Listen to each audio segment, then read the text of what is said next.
Muy buenas tardes, queridos amigos de Cuento la Cuenten. Aquí una vez más, esta vez no una entrevista, sino casi una múltiple entrevista. Nos encontramos acá con uno, dos, tres, cuatro, cinco interlocutores. Voy a hacer una pequeña introducción cortita, después voy a decir quiénes son los que están enfrente mío, conversando con dos, o mejor dicho, cuatro colegas, ahora explico por qué. Hace más o menos 2 meses y medio o algo así, el día 27 de diciembre del 2022, año pasado, a fin de año, me habían pedido a mí, o me venían pidiendo hace tiempo, hacer una entrevista acerca de lo que es el fenómeno de la llamada Virgen de Salta, o todo el fenómeno que hay con las apariciones o supuestas apariciones de la Virgen a una señora que está por allá. Y entonces yo conseguí el teléfono del vocero del obispado de Salta, el padre Ossola, de apellido, y se publicó una entrevista. Esa entrevista, obviamente, a algunos les cayó bien, a otros no les cayó bien. Algunos de ellos, los que están aquí enfrente, me pidieron una réplica, hablar en contrario, porque hay posturas distintas a todo esto. Doy entonces una pequeña introducción de cada uno de los que estamos acá. Ahora explico por qué, porque hay dos abogados, colegas míos previamente a ser cura, y dos sacerdotes también acá. Padre Eduardo Pérez al Lago es el más canoso, para decirlo así de modo más suave. Es sacerdote diocesano de la Arquidiócesis de Buenos Aires, acá Argentina, capellán de la Iglesia del Corazón Eucarístico, presidente de la Fundación La Santa Faz, representante legal del Profesorado de Artes Visuales Beato Angélico y director del Instituto de Mariología de la Universidad del Salvador aquí en Buenos Aires. Padre Nicolás Gastaldi, más joven, ¿no? Sacerdote que es uruguayo, los que no son argentinos se van a dar cuenta que un poco distinto suena la tonada, de la diócesis de Maldonado, Punta del Este, Minas, administrador parroquial de la parroquia de San José y parroquia de Fátima, en la ciudad de Minas, Uruguay. El doctor Juan Casabela Dávalos, abogado y defensor de la subpriora del monasterio San Bernardo, en Salta, y miembros de la Fundación Obra Yo Soy la Inmaculada Madre del Divino Corazón Eucarístico de Jesús, también docente universitario. Y por último, el doctor José Viola, abogado, servidor de la obra Yo Soy la Inmaculada Madre del Divino Corazón Eucarístico de Jesús, abogado defensor de la priora del monasterio de San Bernardo de Carmelitas en Salta y también docente universitario. Decimos esto, nos pareció lo más sencillo hablar sobre el tema de la anterior entrevista y la postura de ellos. En primer lugar, a ver, hicimos un temario de cosas para charlar, pero querríamos comenzar hablando, va a haber alguno de ustedes va a responder seguramente, acerca de lo que nos pudiera explicar, la gente que no conoce la historia, estaría bueno explicarle cómo es la aparición brevemente de la Virgen o la supuesta aparición de la Virgen allá por el año 1990 hasta el día de hoy. ¿Qué nos pueden decir? Buenas tardes, padre. Bueno, buenas tardes, padre Eduardo, padre Nicolás. Yo soy José Viola, como ya me presentó el padre Javier. Bueno, de la aparición, yo hago un aviso parroquial, no soy teólogo, no tengo ningún conocimiento canónico, pero soy testigo presencial de esto. Soy servidor del año 2005 eh, y, eh, y aparte tuve un primer contacto con la señora María Viva en el 97, o sea que, digamos, tengo una experiencia, digamos, bastante larga en el tema. Pero la aparición de la Virgen comienza en el año 90, en Salta, eh, y se mantiene hasta el día de hoy, es decir, que son 33 años de apariciones. Esto no se dio de la mañana a la noche. Esta aparición tuvo distintas etapas. En un primer momento fue una etapa, digamos, llamémosla individual y solitaria. La señora María Livia estuvo en silencio desde el año 90 hasta el año 95. Solo lo sabía su confesor y su círculo más íntimo. En el año 95 la Virgen le pide que vaya al monasterio de Carmelitas Descalza de Salta, y ante ese pedido, la señora María Lidia va al Carmelo y la priora le hace un pedido a la Virgen que quería ese monasterio, y la Virgen le contesta, le contesta con un mensaje privado para las hermanas. Ese mensaje está publicado en uno de los libros del marianólogo Monseñor René Laurentín. Brevemente lo resumo. La Virgen le pide a las hermanas que le dice que su regla es perfecta, la regla de Santa Teresa. Le pide que no agreguen ni quiten nada de esa regla, y que con su sí ellas iban a acrecentar las gracias que ya tenían, ¿sí? y concretamente les pide un servicio, y ese servicio es la oración, ¿sí? Textualmente, si no recuerdo mal, la Virgen le pide a las carmelitas que ardan en oración, ¿sí? Ese es su servicio.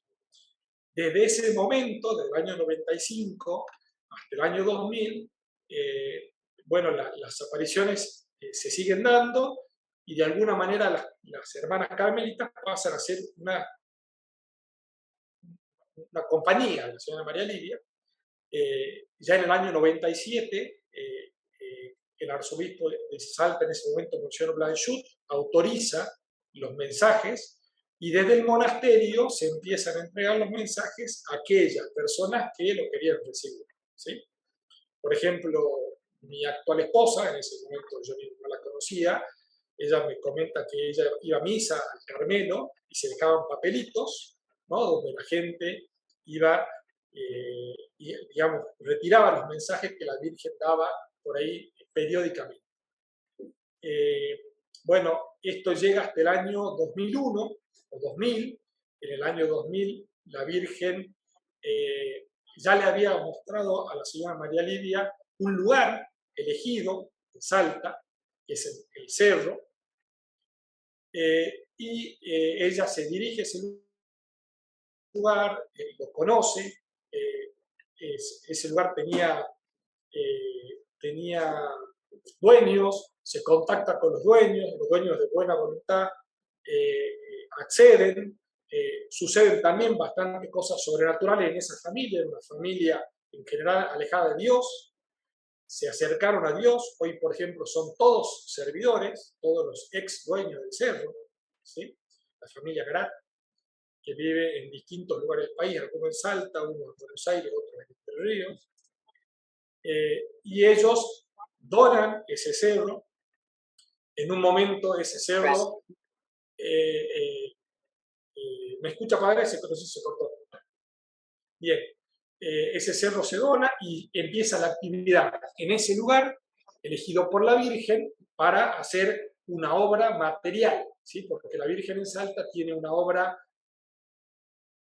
espiritual y una obra material. La obra espiritual es la obra que Dios quiere hacer con los religiosos, ¿sí? Que es vinculada al corazón de Jesús, y la obra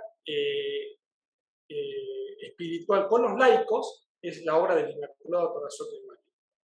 Y a su vez la Virgen pide en ese lugar hacer una obra material que es prácticamente una ciudad, ¿sí? Ya en parte está hecha, ¿sí? Hay una capilla, pero la Virgen también pidió una capilla de adoración, un monasterio de monjes, un asilo para sacerdotes ancianos y un seminario para la formación de religiosos. Eso es lo que la Virgen soñó en ese lugar, y que para eso se formó en su momento una fundación que es la que tiene un fideicomiso. Bueno, usted sabe lo que le estoy hablando, porque el cerro se puso a nombre de las carmelitas con un cargo, es decir, que se realice todo lo que la Virgen pidió, y dada la situación de, digamos, de las carmelitas que son monjas de clausura, se cedió a la fundación, de la cual también son miembros las carmelitas, pero también la familia que donó el cerro, ¿sí? Ellos son miembros de la fundación, que es la que se encargará materialmente de realizar esta obra material que pide la Virgen. Obra material que, obviamente, que está destinada a la Iglesia. En general, hoy los miembros de la fundación, salvo 6 religiosos, somos todos laicos, ¿sí? Laicos trabajando para esa obra de la Iglesia. Es una aparición de la Virgen única en su género, porque es una aparición cristocéntrica, tanto en la aparición misma como en los mensajes. La Virgen pide que se vuelva la atención hacia la Eucaristía, y hay muchos mensajes precisamente sobre el corazón eucarístico de Jesús, una frase que habla mucho, sobre todo en los tiempos de hoy, donde los milagros eucarísticos mostraron esa realidad que ya la Iglesia la venía señalando hace mucho tiempo. Y también es cristocéntrica en esa aparición, la aparición se daba en forma privada siempre, y desde el año 2001, los sábados, cuando la señora María Livia hacía esa oración de intercesión, estaba presente la Virgen, y la Virgen hacía una intercesión, y en ese momento Jesús se hacía presente, y Jesús es el que daba las gracias y los milagros que se dieron por millares en esos 20 años, entre el año 2000 y entre el año 2019.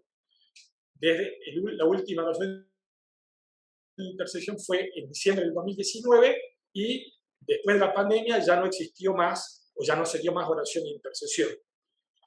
El movimiento del CERO es un movimiento, como digo, de laicos. Aproximadamente hay entre 700 y 800 servidores. ¿Qué es un servidor? Perdón. Servidor son los voluntarios, son Ah, personas laicas. Yo soy voluntario con mi familia. Tengo mi esposa y tengo 8 hijos. El más grande tiene 18, el más chico tiene 4. Y concurrimos a trabajar básicamente los sábados, y por ahí también algunos días de semana o algunas otras oportunidades. Lo que hace el servidor es siempre un llamado, ¿sí? Y responde a ese llamado trabajando. Básicamente, lo que implica ser servidor es consagrarse a la Virgen, consagrarse a la obra y hacer distintos trabajos, depende de la situación, de la edad y la condición física, en el cerdo. Sí implica obviamente un trabajo físico, ¿no?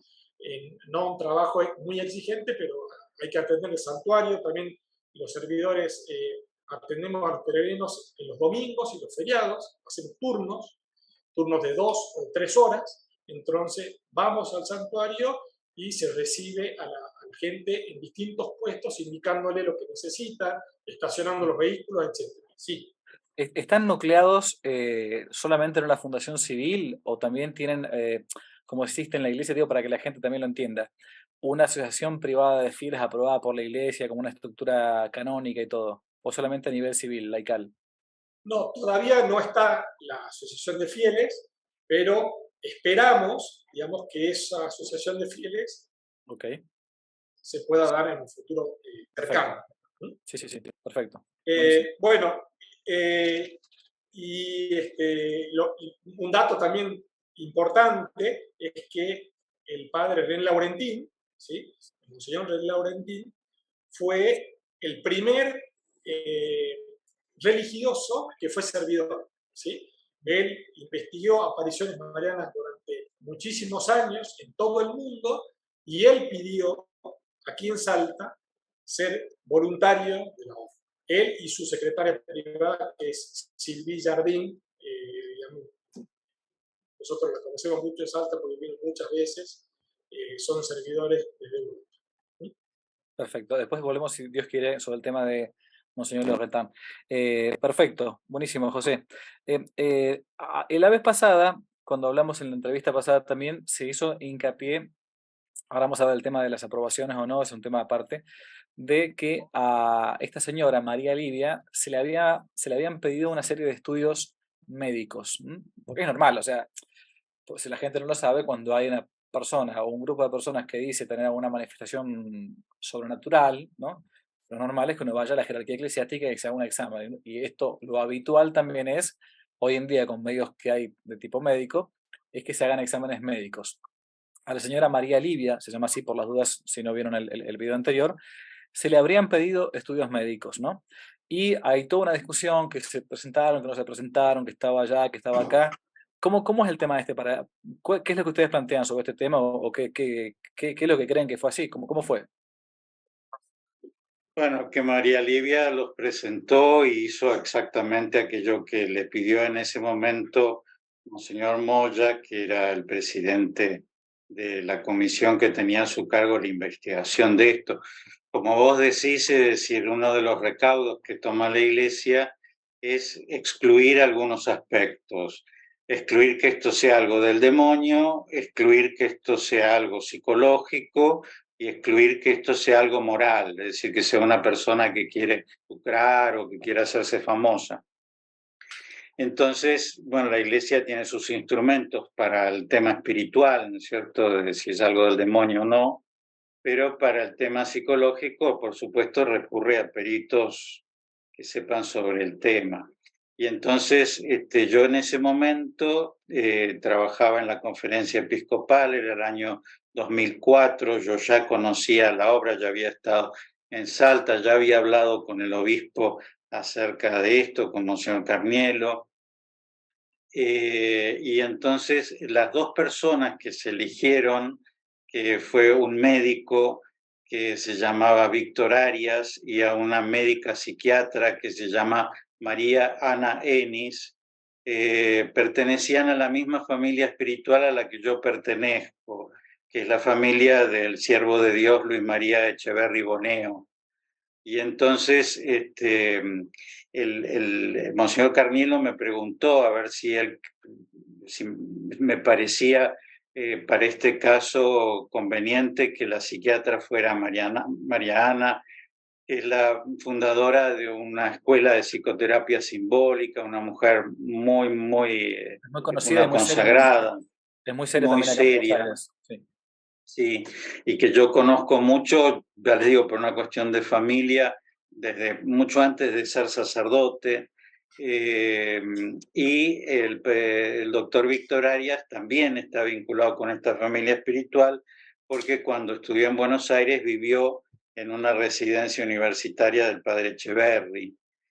Y entonces yo estuve en contacto con los dos, tanto con Víctor Arias, que ya falleció, y que era el encargado de acompañar a María Livia en estos estudios, como con la doctora Enis, que no la conocía, María Livia, y que por pedido del obispo iba a tener que presentar un informe. Bueno, eso se dio en Buenos Aires, es decir, ella vino con su marido y estuvo en contacto con Mariana, hizo todas las cosas que Mariana le propuso, y Mariana finalmente presentó un informe. Y tanto el informe de Mariana como el informe del doctor Arias se presentaron ante el arzobispado de Salta, en tiempo y forma, es decir, en el mismo año 2004 se hicieron, ¿no? Yo tengo acá toda la información de las fotocopias, de las certificaciones de las firmas, es decir, esto fue así.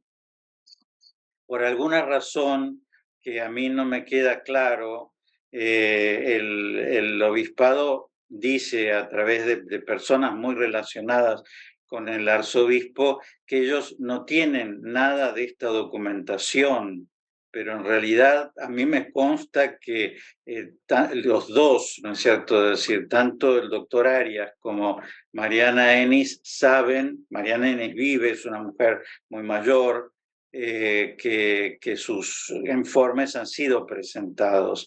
Es decir, que aquello que le pidió Monseñor Moya, ella lo cumplió y se presentó en tiempo y en forma. Lo que sí me llama la atención es que desde ese momento, el 2004, imagínense, el año que viene se cumplen 20 años, sigue siendo un problema de si se presentó o no se presentó, porque si fuera verdad que no se presentó, ya tuvieron 19 años para volvérselo a hacer, porque en el medio estamos hablando de cientos de miles de personas que van al cerro, ¿no es cierto? Lo mismo con respecto a los... Desde el año 2003, el obispo no permite publicar los mensajes. Bueno, ya ha habido 19 años para que se lean y se pueda decir si nada opta a la fe o si sí, pero no hay una declaración ni a favor ni en contra. Y eso produce una situación en donde las personas no saben a qué atenerse y los sacerdotes tampoco, porque si el obispo hace una pastoral en donde dice que la iglesia oficial de Salta no avala este episodio, bueno, la iglesia oficial de Salta no avala que mi abuelita reza el rosario, pero sin embargo yo voy a su casa a rezarlo, y me parece una cosa de la iglesia y me parece una cosa muy digna. Es decir, el obispo de Salta, por esta comisión, debería decir si esto es de Dios o esto no es de Dios. y que todos los fieles tuviéramos una acción clara para obrar en comunión con la Iglesia. Eso no ha pasado. Una pregunta medio ingenua quizás, ¿no? Si la doctora Enis, una de las psiquiatras que atendió, ¿el doctor Arias está vivo todavía o no? No, el doctor Arias murió. Bueno, de todas maneras, si usted tiene las copias de ese escrito, la primera pregunta elemental que uno hace como alguien de afuera dice, bueno, ¿por qué no lo mandan de vuelta con certificación ante escribano público para decir, esto se presentó? Y si se les traspapeló antes porque lo perdieron, se lo mandamos ahora. Segunda pregunta que yo me hago también realmente, en modo ingenuo. Si eso fue un pedido de hace casi 20 años y todavía al parecer seguiría latente, ¿por qué no hace esta señora un nuevo informe, una nueva pericia psiquiátrica para mostrar que no tiene ningún problema, que está sana? Es que no es ella la que tiene que hacerlo, es la comisión la que se lo tiene que pedir. No es Ok, ella porque además no es ella la que tiene que determinar las personas. Las personas determinadas fueron determinadas por el arzobispo ok, de Salta. Él tiene que, una vez más, pedir una vez pedir, más. claro, exacto. Sí. Ok, ok. Claro, Es que no siempre... serviría que ella hiciera algo por su parte, No, no, porque entiendo. evidentemente... Yo me imaginaba, si se perdió supuestamente eso en el obispado, enviarlo de vuelta si tienen la copia en la mano. Pero bueno, capaz que hace falta que pidan de vuelta de la parte jerárquica. Puede ser O eso. capaz que hace falta que miren bien en los archivos que en algún lugar deben tenerlo. Bueno, está bien. Yo pensaba que capaz que se podía enviar de vuelta, pero bueno, el tema es así. Se ve que hay todo un drama de fondo que a mí ya me supera bastante. Hablando del tema de las comisiones de investigación o la comisión de investigación, ¿qué nos pueden decir de eso? ¿Cómo funcionó? Para que la gente sepa que hay, como decía el padre recién Eduardo, hay una jerarquía eclesiástica y uno se atiene a esa jerarquía. Te puede gustar o no te puede gustar, pero a nivel pastoral, si uno se mantiene en comunión con la iglesia, bueno, salvo que me pidan algo contra la fe o la moral, me tengo que atener a lo que me digan. Se hacen comisiones para investigar cómo está o cómo fueron esas comisiones y a qué estado o a qué conclusión llegaron al día de hoy, si llegaron a alguna conclusión. Yo le contesto, padre, mire, Sí. hubo 4 comisiones. Hubo una primera comisión de 11 personas, que es la comisión que sugiere al arzobispo Blanchard autorizar la difusión de los mensajes, ¿sí? Año 1997. La segunda comisión fue presidida por Monseñor Moya, que es una persona que tuvo muchas entrevistas con la señora María Livia, era muy amigo de la señora María Livia, que la conocía de muchísimos años. Ella, en esos primeros 5 años de silencio, trabajó dentro de la iglesia de Salta, ¿sí? No es que era una persona alejada de la fe, ¿sí? Por dar un ejemplo, un dato que me contó su esposo, ella hacía muchas veces los cartelitos de la fiesta de Corpus Christi, ¿sí? Para la catedral, o sea que digamos, no era una persona ajena a la iglesia. Esa comisión de Monseñor Moya, digamos, estuvo hasta años, no sé si 2003, 2004. Después hubo una tercera comisión con el padre Manzarás, que nunca funcionó en los hechos. ¿Sí? Sí sé que Monseñor Laurentí se juntó con el padre Manzarás y que unos días más tarde, unos meses más tarde, el padre Manzarás renunció y esa comisión desapareció. La última comisión sí tuvo bastante actividad, que estaban, no sé si 7 u 8 religiosos, 4 religiosos. Tuvo reuniones con la señora María Livia, con miembros de la fundación, y ahí había por lo menos 3 sacerdotes que fueron muchos al centro. ¿Sí? Estaba el padre Juan Jack, que en realidad fue miembro de las 4 comisiones, ¿sí? El padre Beloc, y el padre Juan José Núñez, que era un franciscano que ya murió.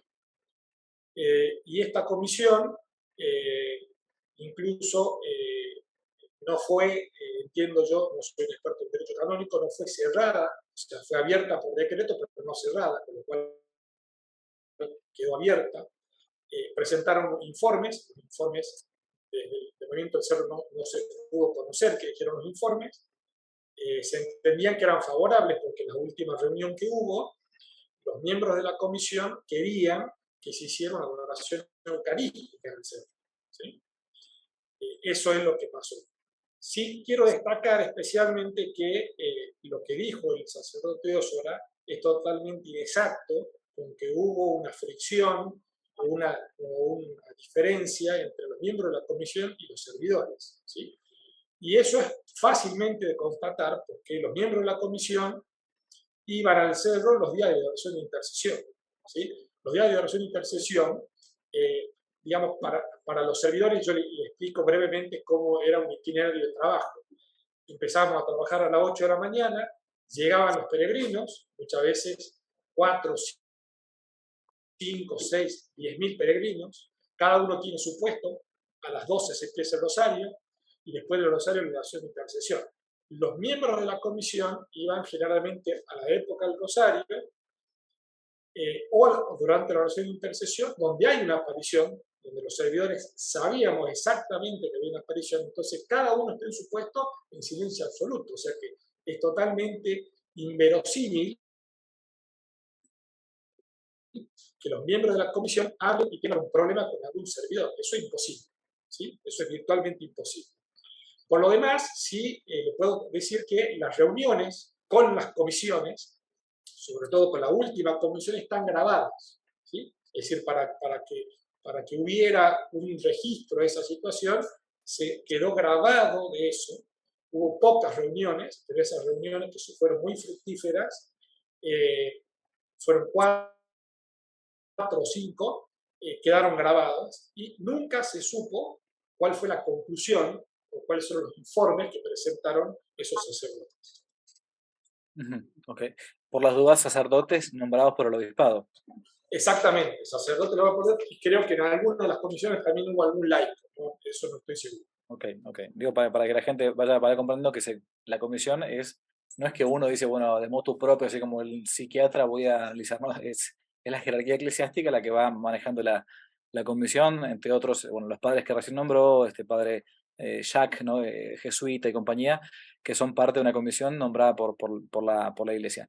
Sí, y si me permite, padre, una Sí. cosita más, el sacerdote Osora hace alusión a que el padre Juan Jacques sería como una prueba, creo que él dice algo así, como un gráfico de que no apoyaba el movimiento del cerro.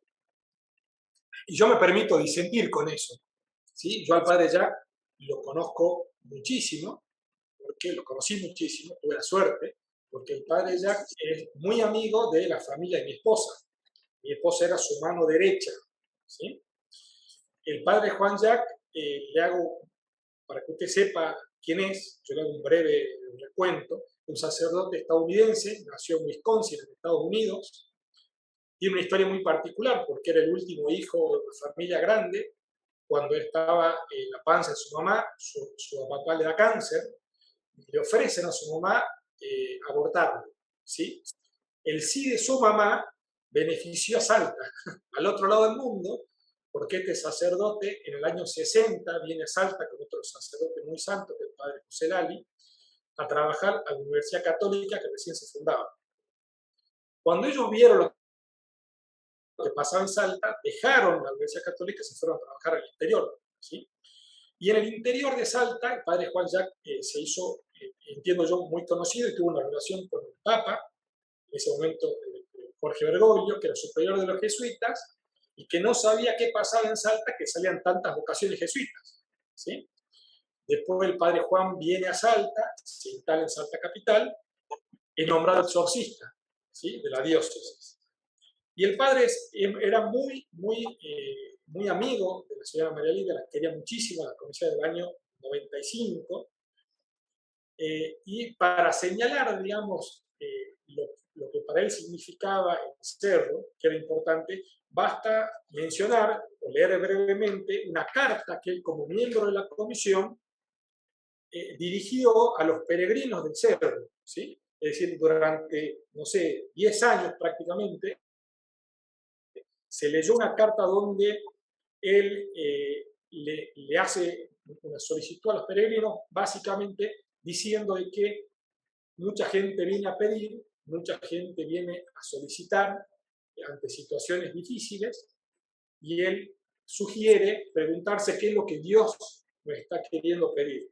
que Ujú. volver la mirada de la Eucaristía. ¿Sí? Un breve resumen, esa carta está en la página de la obra, donde se la puede acceder y se puede ver también su fineza espiritual con los peregrinos. Ujú. Este sacerdote, incluso yo le cuento un detalle también personal, cuando él creo que falleció en el año 2013, 2012, no recuerdo exactamente, un par de años antes vino su hermana a Estados Unidos, y él, ¿qué hizo con su hermana? La llevó al cerro, ¿sí? La llevó al cerro para que recibiera la oración de intercesión de la señora María Livia. Incluso yo lo llevé a su casa, personalmente, me pidió que lo lleve en el auto, era una persona muy alta, casi 2 metros, y él, cuando yo lo dejé en la parroquia, me dijo, yo quería que mi hermana conociera lo que es un lugar de oración. ¿Sí? Esas fueron sus palabras textuales. Y también el padre, alguna vez personalmente me lo dijo, que él quería que se haga una catequesis sobre el corazón eucarístico la semana entre la fiesta de Corpus Christi y el Sagrado Corazón. ¿Sí? Porque la Virgen dio muchos, Jesús dio muchos mensajes en la fiesta de Corpus y en la fiesta del Sagrado Corazón, y él quería que esa semana se diera en el cerro una catequesis sobre el corazón eucarístico de Jesús. Ujú. Una de las cosas que uno ve en las apariciones o cuando hay una manifestación o a una aparente manifestación sobrenatural es que la iglesia analiza, como antes veíamos el tema de, bueno, del informe psiquiátrico, analizar la persona, digamos, ¿no? O sea, Santa Bernardita en Lourdes, los 3 pastorcitos en Fátima, se hace un análisis normal.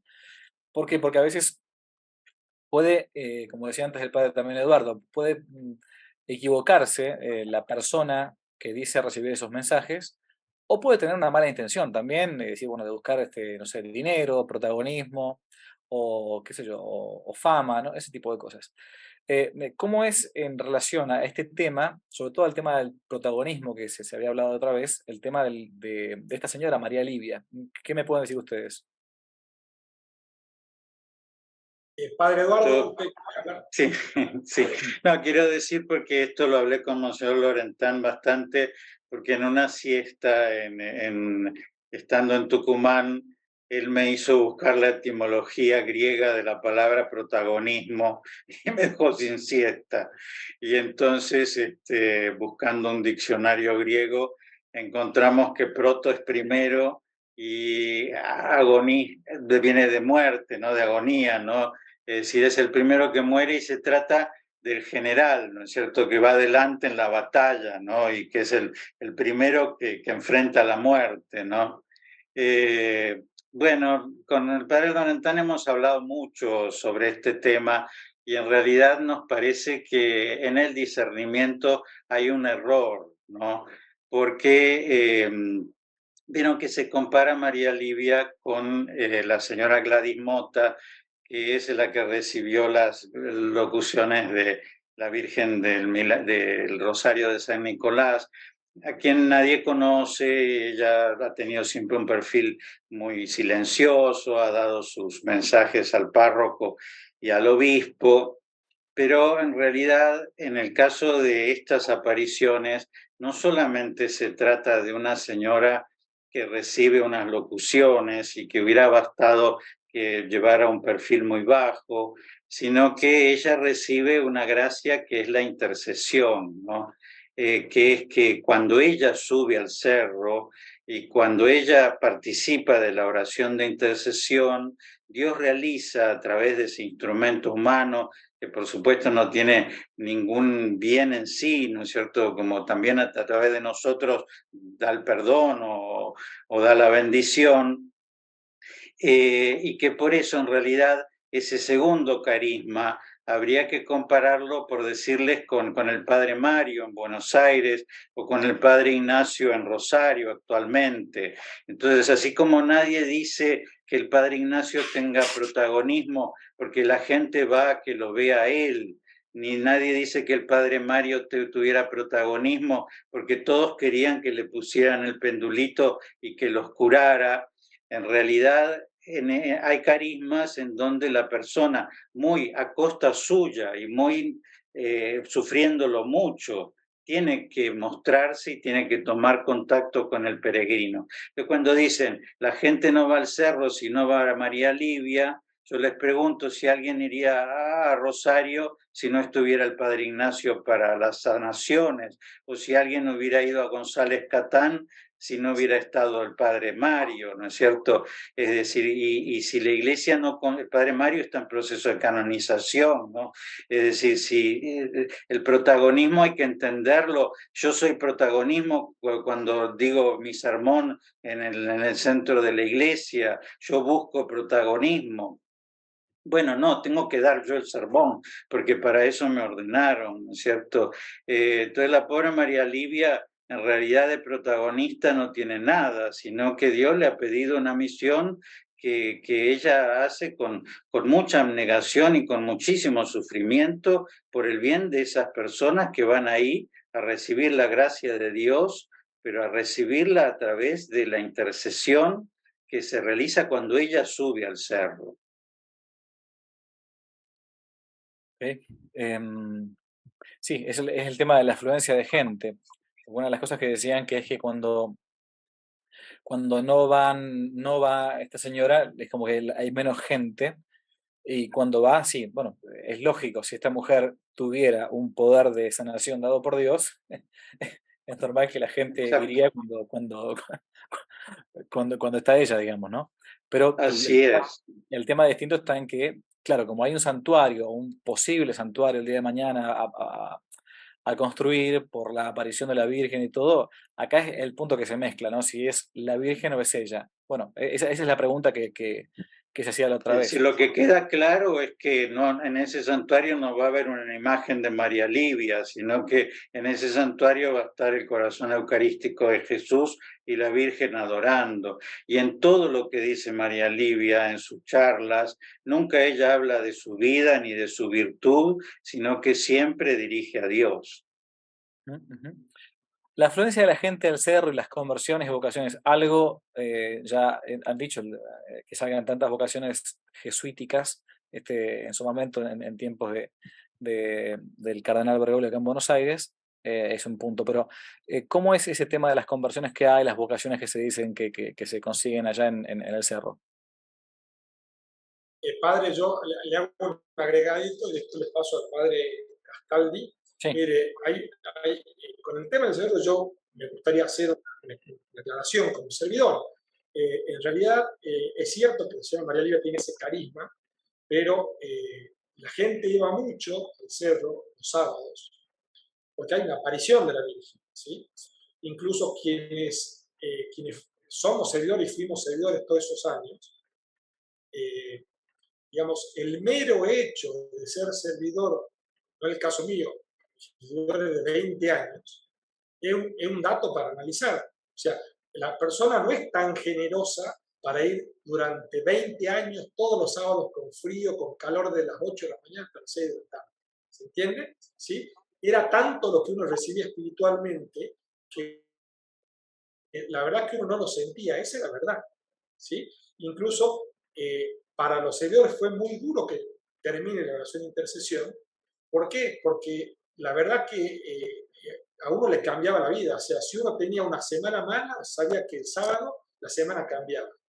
Aunque no recibiera la oración de intercesión. ¿Sí? ¿Por Estar qué, perdón, solamente... por qué terminó eso? Porque con la aparición de la Virgen un sábado, usted estando en el santuario, usted ya le cambiaba el ánimo, No, el humor. no, ¿por qué se suspendió? ¿Por el tema del COVID o por qué fue? Sí, se suspendió con el COVID y después Ah, no se reinició la oración más. Que eso también es otro punto. O sea, hoy todos los peregrinos piden la oración de intercesión y la última vez que yo la vi a la señora María Livia me dijo, estamos en otra etapa, pero yo no me cierro. Si la Virgen me pide hacer la oración de intercesión, yo la hago. Pero estamos en otra etapa. ¿Sí? ok. O sea que desde hace 4 años que no hay oración de intercesión exacta. Y los peregrinos siguen subiendo. Antes, los peregrinos, había más o menos 60.000 peregrinos al mes. ¿Sí? y al año los peregrinos llegaron a ser casi los mismos que iban a la catarata del Iguazú, por las estadísticas, ¿sí? Hoy en día la afluencia de los sábados no es tan grande, pero no es poca. Por ejemplo, el año pasado había 30, 40, 50 colectivos que venían los sábados, ¿sí? Para un santuario mariano es un momento muy importante. Pero no solo eso, sino que la afluencia diaria ahora no tiene límite. O sea, por ahí cualquier día de la semana caen 2 colectivos con peregrinos a cualquier horario. De hecho, hay muchos días de la semana donde faltan manos, porque digamos, en la pensión del cerro, los servidores son voluntarios. Hay un par que son rentados, ¿sí? Claro. Acá me apuntan en que en realidad no era 60.000, digamos, al mes, sino que por sábado, ¿sí? Digamos, realmente fue mucha la gente, incluso más. La señora María Liva da unas charlas en un estadio que es el estadio Delmi, un estadio muy grande en Salta, que daba 1 o 2 veces a la semana, que un estadio para 15, 20.000 personas. En la página web hay un montón de fotos donde se puede ver la dimensión, digamos, de las peregrinaciones que se organizaban y que se siguen organizando. De distintos lugares de Argentina, de Uruguay, de Paraguay y del exterior que vienen a Salta.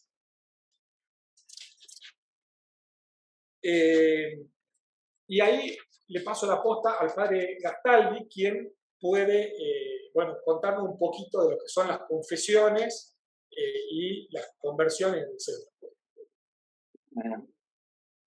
Bueno, muchas gracias por permitirme estar acá. Para mí es una bendición poder hablar de lo que me tocó vivir a mí, de lo que he visto vivir muchísima gente desde el año 2005 que esto llegó a mi familia. Yo soy el 7º de 8 hermanos, una familia católica, y un hermano mío, uruguayos, un hermano mío un día llega con un rosario muy emocionado, nos juntó a todos y nos dijo que había estado en Argentina, en Salta, en un lugar que se aparecía a la Virgen y nos contó lo que había vivido, la alegría, lo que había sentido. Yo lo respeté por ser mi hermano, pero bueno, dije, ¿qué habrá pasado? Yo estaba mirando una final de Fina en una aparición de la Virgen, que me llamó un poquito la atención. Lo que pasó fue que Pancho, con el tiempo, empezó a ir a misa más seguido, rezaba el rosario, iba a ayudar los fines de semana tempranito al Cotolengo Don Orione, y nosotros los jóvenes salíamos, ahora no soy tan joven, pero en esa época salíamos a bailar y Pancho se despertaba bien, obviamente salía, pero tenía toda esa faceta social que me impactaba mucho y yo empecé a ser el hermano de Pancho. La gente me empezó a preguntar si yo era el hermano de Pancho, porque Pancho había llevado a la Virgencita al hospital cuando mi señora estaba enferma, porque gracias a Pancho conocí a la Virgen y fui a Salta, porque tu hermano me contó testimonio, y todo era así. Yo en un ambiente que no se hablaba mucho de Dios, menos con los jóvenes, estaba mucho, y 2 años después, viendo que Pancho iba tanto al cerro, me tocó ir a mí. Fui desde Uruguay con un micro lleno de jóvenes. Solo de ese micro hay 2 sacerdotes, una monja carmelita de clausura. Éramos jóvenes que yo de mi parte era ir a ver eso que pasaba. Por primera vez acercarme a Dios de un modo especial. Yo iba a misa, pero no me movía la aguja de la fe. Y bueno, fue llegar a ese cerro, ver esa cantidad de gente rezando, saber por dentro que sí era de Dios, que estaba la Virgen, el querer ir a confesarme, que yo no me confesaba hacía mucho tiempo en ese entonces, y abrir bien el alma, pedir perdón de corazón. Después la oración y intercesión, que era tremendo. Era un ambiente de una paz y una alegría, una cosa. Yo no conocía a la Virgen, la verdad, hasta que fui a Salta, y cuando volví, ahí sí, yo no era rebelde, pero estaba bastante alejado, y sí, junté a mi familia y les conté, ¿no? Que sí, esto era, lo de Pancho era todo verdad, es tremendo. Yo tenía a mi madre en ese momento con un problemita de salud y me acuerdo que era trabajar, estudiar y después llegar de noche para rezar el rosario con mamá, que era el momento más lindo del día. Pasé de no rezar nunca a rezar el rosario con mi madre, empecé a ir a misa. Bueno, otros jóvenes también empezaron a ir, y gente, se armaron grupos de oración, adoración, conocer sacerdotes, hablar con ellos, volver a Salta y así fue creciendo mi fe hasta que bueno, pude ver en una misa rezar y saber que Jesús estaba muriendo por mí, saber que Jesús, cuando uno comulga, está vivo dentro de uno, y eso, digo, bueno, hay que contarlo. Entonces, salir a contar por mi país este testimonio para que la gente pueda ir a Salta y se puedan encontrar con el amor de Dios. Así fue. Y en el 2014, estando en Salta, fui con mi director espiritual en enero, ahí a trabajar al cerro, en el jardín, voluntario. Bueno, ahí fue que siento este llamado al sacerdocio, que la verdad que fue algo muy lindo. Es una invitación de Jesús a ser sacerdote. Un joven como yo decía, bueno, me dio un poco, bastante miedo, pero sabía que Jesús iba a ir por delante, la Virgen también, y bueno, que ellos iban a hacer la obra. Un obispo me recibe, le cuento esto que te estoy contando, que les estoy contando. Me dice bueno, que conociera la diócesis, una diócesis que quedaba cercana a Montevideo, de Minas, y a los meses me manda a estudiar para el sacerdocio, un seminario en España, y ahí, bueno, me formo para sacerdote, y en el 2019 me ordeno de diácono y después de sacerdote en Minas. Me consagro a la Inmaculada Madre del Divino Corazón Eucarístico de Jesús, y bueno, con ese llamado primero de que muchos puedan conocerla y conocer este mensaje que trae, que desde Salta va llegando por el mundo entero, que es volver a creer en la presencia real de Jesús en la Eucaristía y vivir en el amor que nos tiene Jesús, tratar bueno, de ser personas de Dios, de Jesús y la Eucaristía. Nada, un carisma muy lindo que ya de sacerdote lo veo, es impresionante, acompañar peregrinos a Salta, confesar en el cerro, estar del otro lado, lo que son las confesiones, Padre, yo, es impresionante. Uno, a veces me toca ir, el año pasado, y era el único sacerdote, filas y filas de gente, y son conversiones, confesiones de muchos años, con el corazón en la mano. La verdad que es tremendo.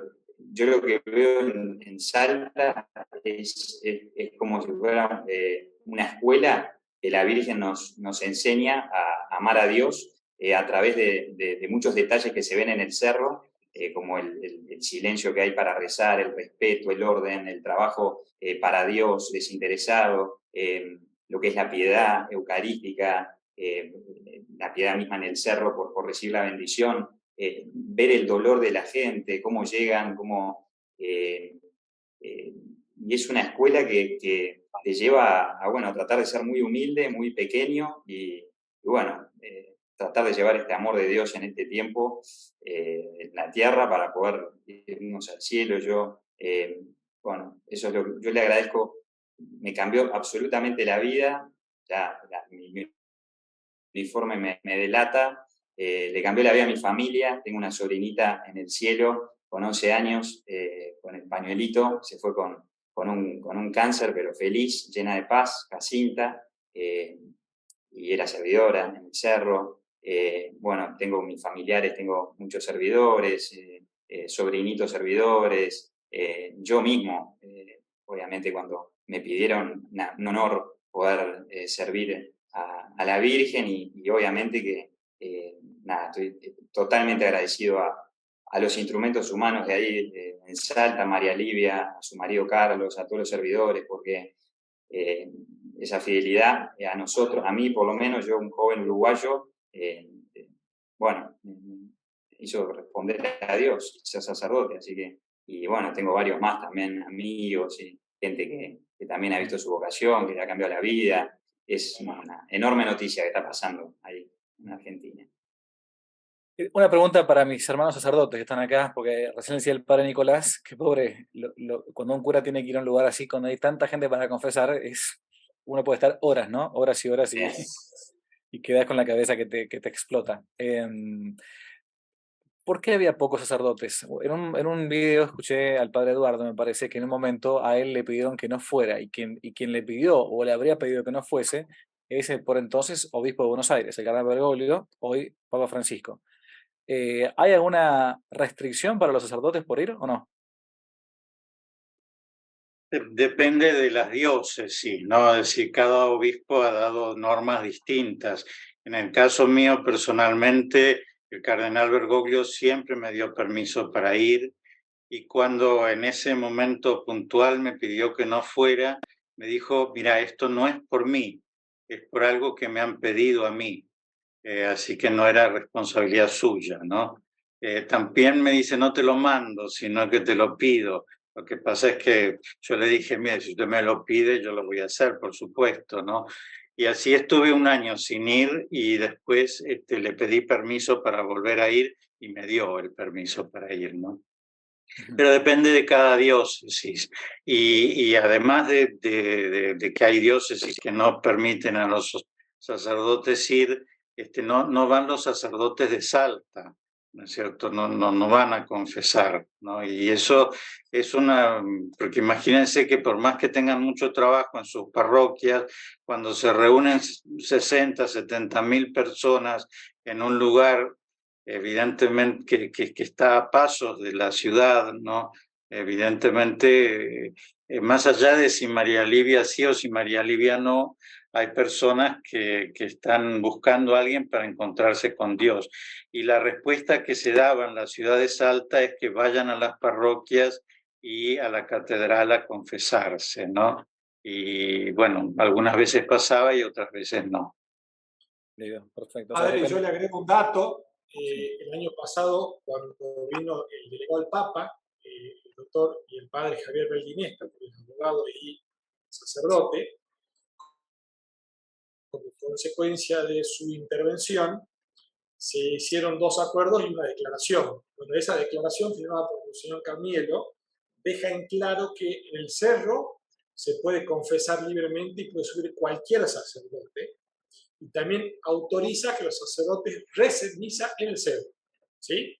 Es decir, que no solo cuando el obispo la autoriza, que para la fiesta de la Inmaculada Concepción, el sábado posterior más cercano al 8, o el 8, sino que también en otro momento cualquier sacerdote puede celebrar misa con permiso o con coordinación de la parroquia a la que depende el cerro. Claro, es jurisdicción de una parroquia.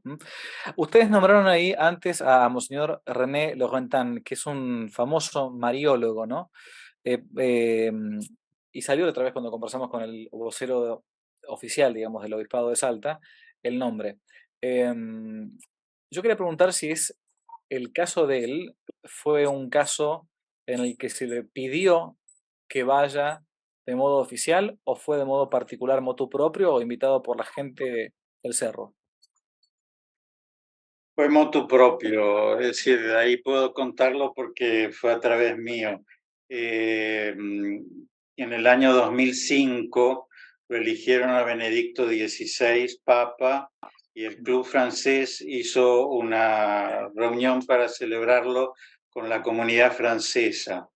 Y en ese momento a mí me tocó estar en la mesa con una señora que se llamaba Marie-Hélène de Gaulle, y ella había sido la amiga de Monseñor Laurentin, que lo había traído muchos años antes para estudiar el caso de la Virgen de San Nicolás.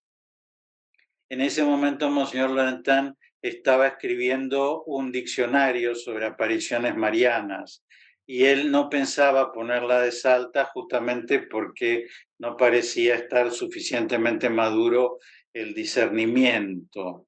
y entonces yo le escribí y le conté lo que pensaba, y entonces él se puso en contacto con la señora María Livia y con el marido, y ya no recuerdo si ese mismo año, porque esto fue en abril de 2005, así que muy al principio, inmediatamente empezó a venir, se alojaba muchas veces en la casa de María Elena. Yo tenía oportunidad de acompañarlo en la misa muchas veces, y también de presentarlo cuando hizo presentaciones en teatros y en charlas, y también de acompañarlo a Salta.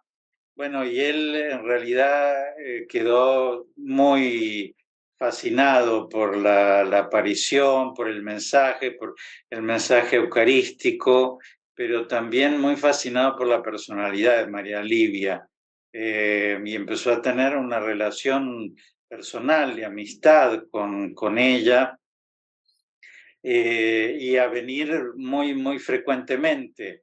Él ya era un hombre muy grande, de 90 años, ¿no? Es decir, y trabajaba mucho, y eh, hizo 3 libros, ¿no es cierto?, sobre el fenómeno de Salta.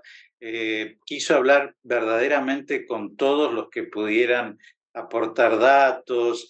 Un hombre extraordinario, muy capaz, que lógicamente por su edad iba quedando más ciego, más sordo, con alguna dificultad para manejarse, pero hasta el último momento en que yo lo vi, mantenía su lucidez extraordinaria, ¿no?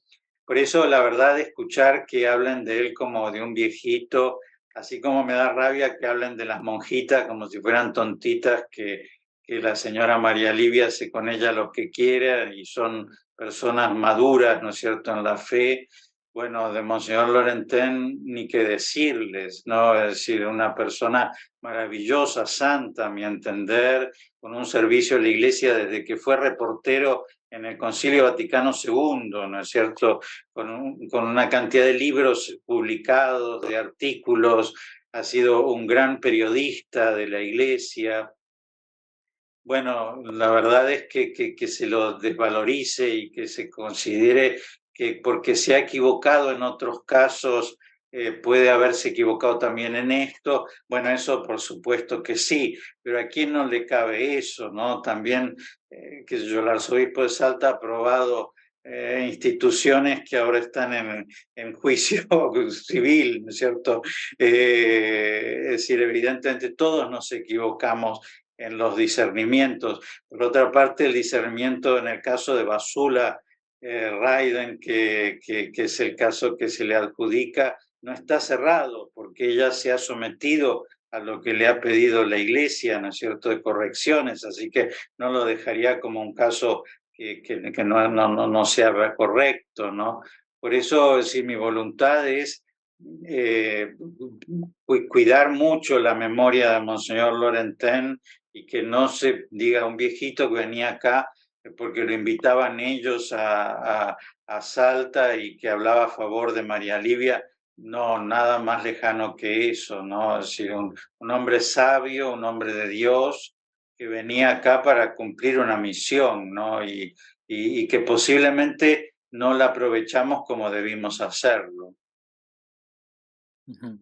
Ok, entonces fue de motu propio, pero no de modo, no participó de ninguna de las 4 comisiones. No, pero sí, pero sí se entrevistó con muchas personas, sí. Ok. Una de las cosas que se planteaba también de la gente que va al cerro y todo, sobre todo de los servidores, es que habría una especie de sectarismo o grupo cerrado que se maneja casi como hermético, y es más, están dando vuelta por internet, como pasa a veces, testimonios de gente que se fue bastante molesta. ¿Cómo es el grupo ese que yo preguntaba antes de los servidores o la gente que está cercana? Y los servidores es un grupo que tiene reglas como todo. Usted tiene su orden padre y tiene reglas que hay gente que las cumple y no las cumple.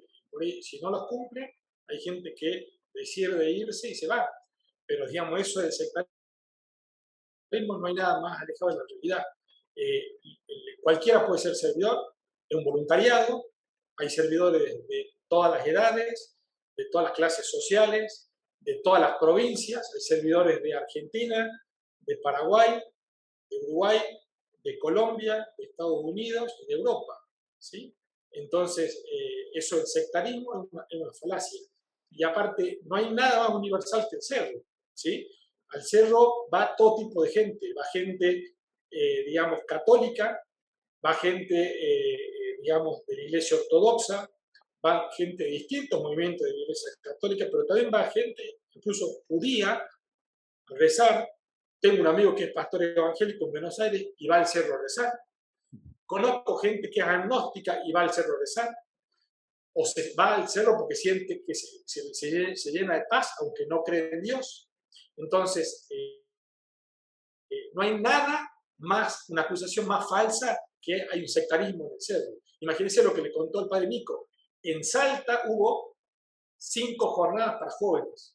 5 jornadas para jóvenes que alimentaron vocaciones para distintas órdenes y diócesis de Argentina. ¿Dónde está el sectarismo? Entiendo. Ahí hubo todo un revuelo en diciembre, año pasado, que fue esta la razón por la cual yo me decidí finalmente a contactar a alguien de Salta. Primero contacté por medio de un sacerdote amigo argentino que está en España al vicario general de la diócesis de Salta. Él le pasó el teléfono al padre Dante Bernacchi. Él me dijo que prefería que hablara con el vocero oficial de la diócesis, que era este sacerdote, el padre Ósola. Y había todo un tema, un ruido de fondo, en el cual yo preferí no entrar y al final, bueno, finalmente después se terminó conversando algo del tema con las carmelitas de allá de Salta, que ya la mencionaron al principio de la conversación, y denuncias dando vuelta. Por ejemplo, una denuncia de violencia de género dando vuelta por ahí. ¿Cómo es el punto este? No quiero extendernos mucho porque si no esto va a ser demasiado largo, pero ¿qué nos pueden decir del tema este? Que la denuncia existe, ¿sí?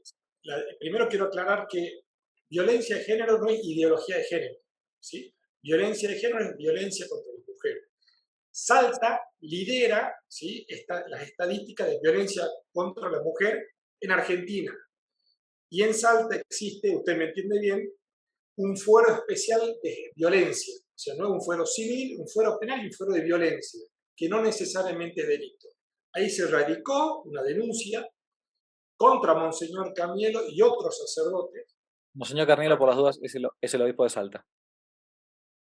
El arzobispo de Salta, por violencia física, por violencia psicológica y por violencia económica, ¿sí? Y aquí quiero aclarar una cosa. El sacerdote Ósola dijo que la violencia económica era porque las carmelitas pasaban hambre, y eso es una falsedad total.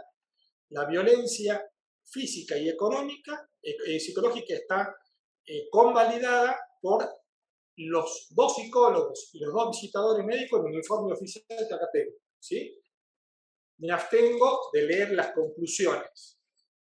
Y la violencia económica era porque Monseñor no enviaba un veedor para hacer las elecciones, que se hizo eso cuando el Papa envió su interventor, su mediador. Se hizo al mes siguiente y por unanimidad el monasterio eligió la misma priora, ¿sí? Lo que pasó también fue que, hablando jurídicamente, Monseñor Camielo y los otros sacerdotes denunciados tuvieron una estrategia. ¿Cuál fue esa estrategia? No aportar ni una sola prueba de la violencia. Y como consecuencia de ese hecho, que no aportaron prueba, generaron denuncias, generalmente acompañadas lamentablemente, por expresiones periodísticas, por shows montados en el periodismo, para desacreditar y denigrar a las carmelitas, que generaron otros expedientes que acá el doctor Casabela le puede explicar brevemente. Sí, muy buenas tardes. Yo me toca hablar de la parte más ríspida, pero la verdad es que lo que se ha dado a continuación del trascender de la violencia, que bueno, la Iglesia lamentablemente no ha podido sustraerse acá en Salta de esa situación, incluso con una violencia que va acompañada del tipo institucional, por las características que tiene nuestra querida Iglesia tan vertical y la falta de intercontroles internos. El obispo de Salta, la denuncia de las carmelitas del año pasado en contra del arzobispo de Salta se da frente a una suma de situaciones que un día terminan haciendo eclosión ya con violencia física. Entonces, frente a esa situación, como bien adelantaba recién José Viola, el obispo no ofreció ninguna prueba, no negó la violencia, sino a través de tirar la pelota fuera de la cancha y decir, no, en verdad las monjitas están siendo manipuladas económicamente. Y entonces generó que se abriera, además de la investigación de la violencia, una investigación por la Fiscalía Económica sobre los bienes del Carmelo. Pero tras de los bienes del Carmelo averiguaron a toda la Fundación del Cerro, a la señora María Livia, al esposo, a toda la familia de ellos. Bueno, hace ya un año prácticamente de esto, y las conclusiones fueron que no hay nada extraño, están todas las cuentas presentadas. De hecho, vino el representante del Papa, Belda Iniesta, quien corroboró las cuentas y están todas aprobadas. Y es más, tal fue el traspié del obispo en esa averiguación, que de ahí resultó que el obispo todavía tenía $9.000 que no les devolvía a las monjas. Y esa situación, que fue en noviembre, principios de diciembre, trajo un tercer capítulo de esta saga de violencia, que fue el movimiento del obispo. Había ya una situación de 2 monjas que estaban por salir del monasterio y que el obispo estaba perfectamente en conocimiento. De hecho, están las comunicaciones oficiales escritas sobre la situación de las monjitas que estaban por salir. Ahora bien, quienes radican la denuncia asesorados por el obispado son, y tenemos constancia porque iniciamos una querella ahora contra el abogado del obispado y el propio obispo, por haber falseado las comunicaciones en la prensa. Ellos asesoran a la familia que estaba en contacto con el obispado, y la familia radica una denuncia sosteniendo que la priora no dejaba salir a estas 2 monjitas, sin saber que esos mismos días la jueza de violencia estaba tomando declaraciones dentro del Carmelo, es decir, estaba el Poder Judicial dentro del Carmelo en esos días y no había ninguna privación de la libertad. La denuncia se acompaña además con un pedido de un ingreso por la fuerza al monasterio, y por supuesto llegan en un horario en que están en los carteles del monasterio, está cerrado. Después de las 12:30 del mediodía, el Carmelo está cerrado y ni siquiera están habilitados los timbres del convento. Entonces, cuando llegó, ya se acababa de irse la jueza de género de tomar declaraciones dentro del Carmelo, llega la orden judicial de esta otra denuncia. Y esta denuncia la transmitía por televisión el abogado del obispado de Salta. Entonces, eso generó tanta trascendencia, pero inmediatamente se esclareció, porque estaba la propia jueza del juzgado de género adentro del convento esa misma mañana y el día anterior.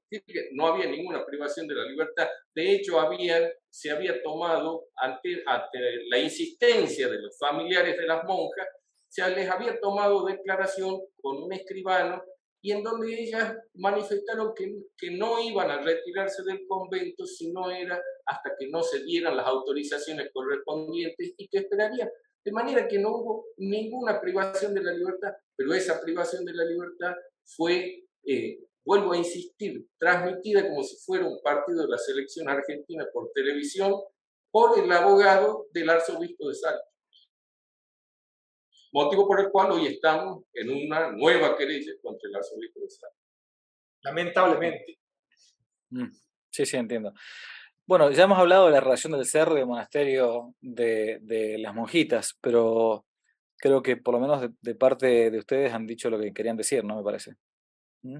Sí, me parece que quedó todo claro, padre. Yo les quiero agradecer la oportunidad que brindó para esclarecer estos hechos, Sí. estos dichos. Les hago una última pregunta, ya que somos todos católicos, ¿no? Para que sepamos bien esto. Cuando se hace una comisión así, para la gente que está escuchando por lo menos, esto yo lo aprendí cuando empecé a leer un poco de algunos de estos puntos, de Lourdes, de Garabandal y cosas así, ¿no? La Iglesia puede declarar tres cosas a nivel canónico en una investigación, en una comisión. En un lugar que consta de supernaturalidad, es decir, consta la sobrenaturalidad del hecho. Por ejemplo, Lourdes, Fátima. Entonces, la investigación, una comisión, bueno, la Iglesia dice consta, oficialmente, consta que es algo sobrenatural. Adelante, bueno, el mensaje, lo que fuere. Otra que puede ser no consta la sobrenaturalidad, que no significa que sea mentira, ¿ok? Significa que simplemente hemos llegado a una conclusión que hasta el momento no nos consta que sea sobrenatural. Como que deja, como si dijésemos en una sentencia, bueno, falta de mérito, punto. No es que sea inocente o que sea culpable, no está ni absuelto ni condenado, ¿no? Todavía no se... Bueno. Y la última, que puede ser constat de non supernaturalitate, o sea, consta que esto no es sobrenatural, ¿ok? Mi pregunta es, como somos católicos, pongámosle que todo este lío que hay dando vuelta de fondo, ciertamente como la iglesia es de institución divina, pero somos miembros físicos, humanos. No es que vaya a predisponer muy bien a la gente que está con la idea de investigar estos hechos. ¿Qué pasaría si mañana surge un decreto del arzobispado de Salta y dijese, bueno, consta la no sobrenaturaleza o sobrenaturalidad de estos hechos? ¿Qué eran ustedes como católicos bautizados? Mire, padre, yo no sé nada de derecho canónico, ¿sí? Pero yo como abogado tengo la certeza que nosotros como abogados sabemos que hay que, para condenar, que la Virgen en Salta se aparece, ¿sí? Y yo estoy seguro, con esa certeza, de que Dios, a través de los caminos que Él sepa o Él tenga, va a hacer que conste que esto es real, ¿sí? Porque es real y lo demuestran los pies de los peregrinos. Usted vaya y pregunte. Está bien, pero la digamos, pregunta... y se va a dar cuenta. Sí. La pregunta Mira, es... Javier, sí, entiendo tu pregunta y yo si el arzobispo de Salta dijera que le consta que esto no es algo sobrenatural, yo no iría ni recomendaría a nadie que vaya. Ahora, lo que no puedo entender es que una comisión en la época del Monseñor Blanchou, es decir, hace más de 25 años, empezó a estudiar esto, no puede decir ni que consta, ni que no consta, ni que no consta nada, porque entonces eso nos pone en una situación, 25 años es mucho de nuestra vida, ¿no es cierto? ¿No? La pregunta no es inocente. La pregunta es para ver qué nivel de acatamiento uno tendría. No, si el obispo dijera eso, por supuesto. Ahora, si dice que no avala, bueno, qué sé yo, tampoco, ya te digo, no tiene por qué avalarlo. Es decir, él lo que tiene que hacer es un discernimiento, porque es su carisma. Correcto. Y si no, la Santa Sede tiene que intervenir, como de hecho lo está haciendo en este momento, y sacar el discernimiento de esto al arzobispo de Salta, para tomarlo la Santa Sede. Eso no ha pasado todavía. No sabemos si va a pasar o no. Sí, es un tema abierto, digo, para que también la gente lo entienda, que todavía la Iglesia oficialmente no se ha expedido sobre una comisión y con la definición de una comisión, ¿sí? Ok. Padre, yo vinculado a eso de la obediencia, yo le quiero aclarar un detalle también que no me quiero olvidar, que es el siguiente. El movimiento del Cerro y los servidores somos fieles seguidores y cumplidores del Papa, ¿sí? Primero el Papa Juan Pablo, después el Papa Benedicto y hoy el Papa Francisco. Sobre todo hoy, que hay tantos ríos subterráneos en la Iglesia, tratando de socavar la autoridad del Papa, ¿no? Lo que lo pasó en Alemania, y que hay varios seguidores de Alemania en Salta, ¿sí? O sea, yo quiero aclarar bien eso. En el centro Perfecto. se reza por las intenciones del Papa y se sigue fielmente al Papa. ¿Sí? Es bueno aclararlo. Bueno, bien, les agradezco mucho por el tiempo. Se ha hecho un poco largo todo esto, pero... Y bueno, la idea de esto fue una conversación amical para poder charlar así, que cada uno diera también la versión distinta de lo que se había planteado en el anterior programa. Les pido, si puede, Padre Eduardo, como al principio, si nos puede dar finalmente la bendición. Sí, claro que sí. Que Dios vaya delante de ustedes para guiarlos y detrás de ustedes para protegerlos, que les muestre su rostro y aparte de ustedes todo obstáculo con el mal. Que la bendición de Dios, que es Padre, Hijo y Espíritu Santo, descienda sobre ustedes, sobre sus familias y permanezca para siempre. Amén. Muchas gracias por el tiempo. Dios los bendiga mucho. Si les gustó el video, aparte de suscribirse, activar la campanita y comentar, en la descripción de este video se van a encontrar con el link de la plataforma Patreon, un modo concreto de apoyar este apostolado que intenta hacer una contrarrevolución cultural y espiritual. Dios los bendiga y que no te la cuenten.